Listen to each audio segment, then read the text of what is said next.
Hello everyone, welcome to the Geoecologist. I am Dr. Krishnanand and in this session we are going to learn about behavioralism. So what does behavioralism talk about spaces and human beings' behavior, and what are the important theories, what are the important concepts we are going to learn in this session. So before we go ahead, please like and subscribe to our channel and don't forget to press the bell icon for the updates. So let's learn about behavioralism. So what is this behavioralism and how do we understand it? So we understand it as a parallel theme or a parallel revolution to the quantification or the positivistic model that was going in 1960s and 70s. So what happened? Too much of emphasis was there on the positivistic ideology, that is explanation of geographical phenomena through usage of science and technology. So three important things, three important parameters were space, man and decision making, that is behavior. So three things were important during quantification in a very unique way. So what was that? The space was considered most of the times in positivistic model as isotropic or ideal surface. So it basically meant that all the points of this space had same potential. So that is important when we say same potential on every point in a given space. Then the characteristic of this man, that is human being, was economic primarily. So it was considered in quantification that a man is an economic man, basically talking about the decision making of man based on profit maximization. And remember, this model was largely of economic nature. So economic man was prevalent during the development phase post World War II. And then the decision making of this man, that is behavior, was supposed to be rational and of objective type. So there was no ambiguity in terms of quantitative revolution or the positivistic model. But at the same time, it was away from the reality of the world, because there is no such ideal surface that exists. There is no such behavior that is ideal in nature, which is rational and objective in nature, because it is dynamic in nature. So what happened? It was challenged. So it was challenged by an alternative viewpoint that said what? That said that human beings' behavior is based on important stimuli. So what is that? It is basically the environment. So environment and behavior have certain thing in between that is called image. So as we perceive our immediate environment or the given environment, accordingly human beings tend to behave. So it means human beings' behavior cannot be rationalized for the entire world. So this was important thing that came in during the behavioralism. So dissatisfaction with the models and theories developed by positivists using statistical techniques which were based on economic rationality of man led to the development of behavioral approach in geography. So it was kind of a counter revolution to positivistic or the quantitative revolution. So it was increasingly realized by geographers that models propounded and test with the help of quantitative techniques provided poor descriptions of geographic reality. So it was far away from the real situations in the world, and it's important to assess the man-environment relationship in reality rather than just assumption based. So human behavior with personality, function and environment was the key factor that now started parallel to the quantitative techniques. So one of the important early scholars who talked about or who supplied one of the first behavioral models is Kirk. So Kirk, in his work Historical Geography and the Concept of Behavioral Environment, talked about his model where he asserted that in a space and time the same information would have different meanings for people of different socio-economic, cultural and ethnic backgrounds. So Kirk's model said that it's impossible or it's not real to actually determine human beings' behavior because it keeps on varying with socio-economic condition, cultural and ethnic backgrounds and geographical environment. So we cannot simply say that if there is a given statement, it is validated for all the world. So it has to be a context of this socio-economic, culture, geographical environment. That is what we need to study in order to assess or in order to conceptualize the behavioral environment. So each individual of a society reacts differently. That's where there is a variation. So man's behavior is not rational Alright, so to a piece of information about resource, space, environment. So according to this information that people have, they behave differently. So that was the Kirk's assertion related to behavioral environment. Next, the axiom of economic person or economic man who always tries to maximize his profit was challenged by another scholar in 1964 named Wolpert. So Wolpert challenged this in his paper titled The Decision Process in Spatial Context.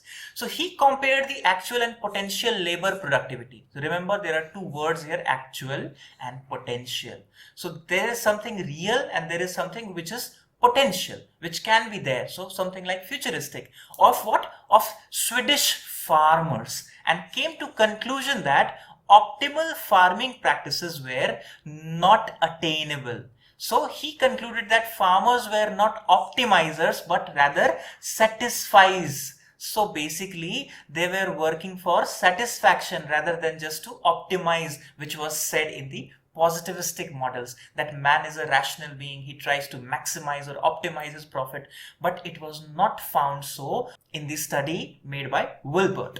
So human behavior was seen to be a product of decision making, and it was human tendency to have incomplete information. So basically it's all basis of information, and remember, no human being can have a completeness of information. So rationality is out of the question in decision making. So to make imperfect choices is the basic inherent characteristic of human being.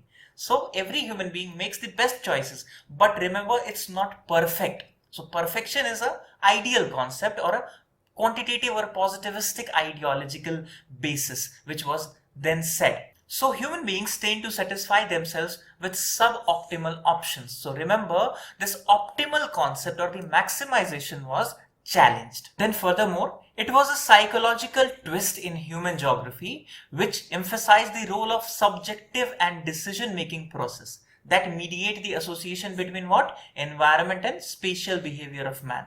So basically it meant that the subjectivity is involved in decision making. There is no single way in which we can say that everywhere human beings will make the same decision, because of this spatial behavior of human being changes in accordance with the environment, in accordance with the culture. So that is important. So in behavioral geography, what we see, an explanation for the man-environment problem is found upon the premise that environmental cognition and behavior, these two things are important here.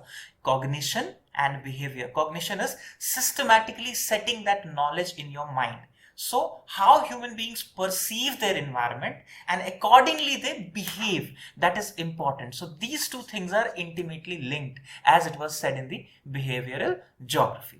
So in other words, the behavioral approach has taken the view that a deeper understanding of man-environment interaction can be achieved by looking at various psychological process. So it is not just outside process, it is about psyche of human beings. So psychological process must be assessed or studied, through which man comes to know the environment in which he lives.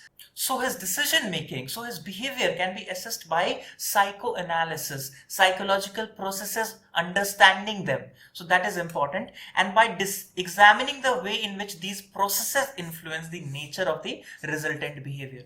So in order to understand this entire process of decision making of human behavior, that is important. So how can we do that? In behavioral geography, it was said that human behavior, remember here this image, so human behavior is the function of several things like culture, economy, technology, environment. So in order to understand this part, we need to also understand how this interaction, all these interactions are there, and how these processes shape or they provide stimulus for a particular kind of behavior. Then furthermore, one of the interesting and applied aspects of behavioral geography was a work examining human perception of environmental hazards, especially in terms of hazard. The pioneering work of Robert Cates in 1962, especially on floodplain management, is one of the important approaches. So he developed a scheme that had relevance to a wide range of human behavior. So what was the part? It was based on 4 assumptions. Men are rational while taking decisions. Men make choices. Choices are made on basis of knowledge, and information is evaluated to predetermined criteria. So these were 4 assumptions related to the decision making, which was related to the environmental hazards and how human beings perceive them. So this was one of the early works that had an impact on the behavioral geography, although it was not a complete behavioral aspect because it was also based on certain assumptions where man was considered rational, but it was the beginning of behavioralism. Then further, we see that the paper of Peter Gould in 1966 was a seminal contribution to the behavioral aspect of human being, where construction of mental maps were involved. So you see this mental map here. What do you see? If our home is here and there are two locations from where we need to buy our food. So if I say that I have less time, so where will I take the route? How will I travel and gather food for myself? So there will be a loop in my head. I'll map it automatically in my head itself. So this kind of mapping, which is based on our mental construct of the given space, about our experiences of the space, that will guide us to choose the shortest path for that particular time period. So we'll take this path and go to first food A, then B, and then come back to home. So this will be all first mapped in our heads. So this is one thing that was talked about in his paper by Peter Gould. So he points out that since decisions on location were guided by manner in which human beings perceive their environment, it becomes essential for a geographer to do what? To have a mental image, a mental map of the one perceives his environment while making a decision. So remember, one is the cartographic map, which has lat long, which has a scale.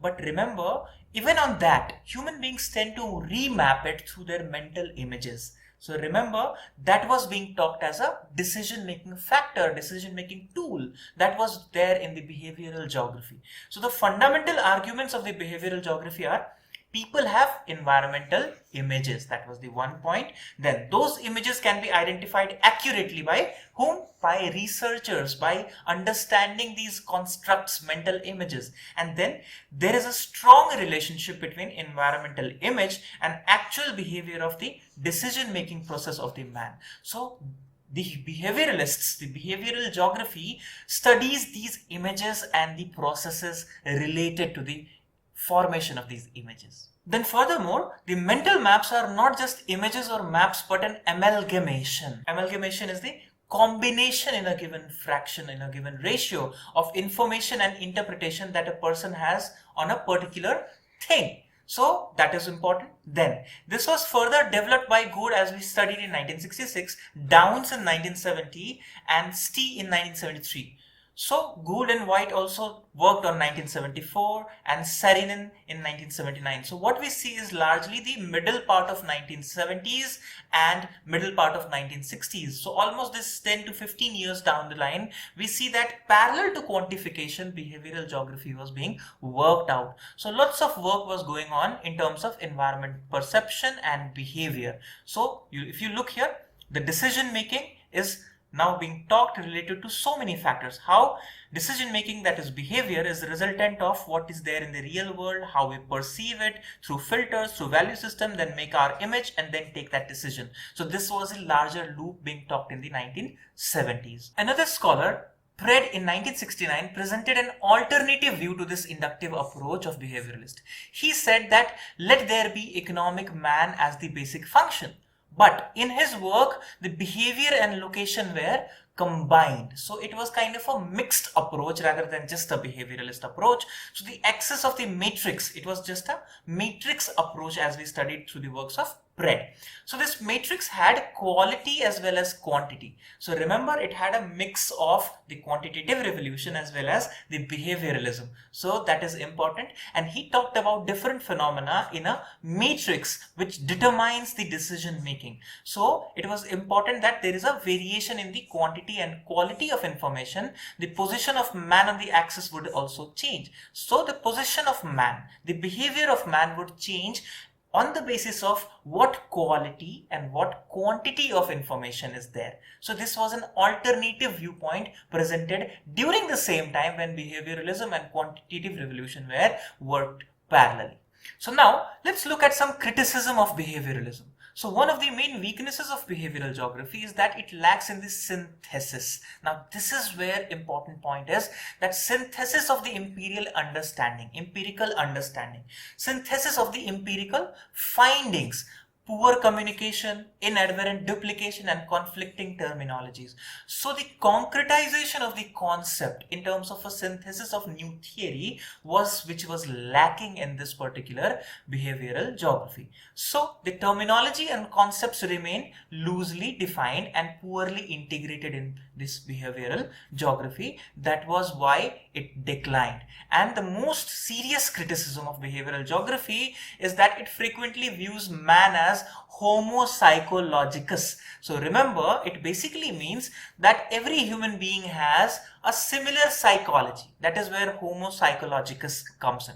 So environmental perception or the image making is based on psychology, and human beings have the similar psychology. That was the basis of this behavioral approach, that human beings have a similar kind of psyche or the understanding of what they look about. That is means that the process of understanding the environment is same. So, and it tends to treat environmental behavior as non-dimensional phenomena, whereas it has dimensions that we know, to the extent that economic, social and political considerations that act concomitantly with environmental influences are frequently overlooked. So those things, those nuances of economic effect, social effect, political considerations were considered to be integrated into one. But remember, they have their separate issues, nuances. So that was overlooked.